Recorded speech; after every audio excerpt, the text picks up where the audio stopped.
Et voilà, c'était clair, net, précis. La meilleure équipe du monde, c'est ceux-là. Il n'y a rien à dire. Et en fait, depuis, j'essaie de trouver le bon terme. Mais les Espagnols, c'est vraiment des anesthésistes non qualifiés. C'est-à-dire qu'ils t'endorment et ils te tuent par la même occasion, tu vois. Force à eux, félicitations à eux.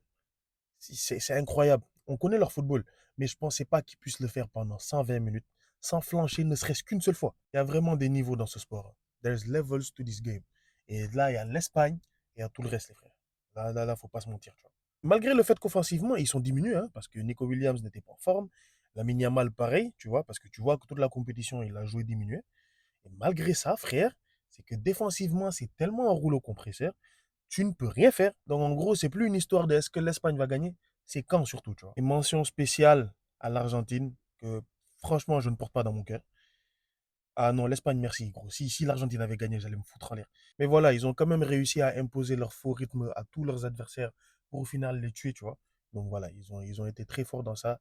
Mais franchement, je vous dis la vérité, moi, je ne les voyais pas venir en finale, quoi. Tout leur parcours, seul le Cap-Vert a vraiment, vraiment réussi à les mettre en difficulté, tu vois.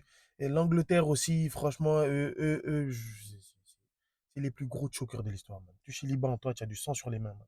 Mais bon, je vous avoue, hein, moi, mon pronostic de base, c'était l'Angleterre contre l'Espagne en finale. Et je pensais que l'Angleterre allait prendre la coupe, sa deuxième coupe du monde plutôt, tu vois.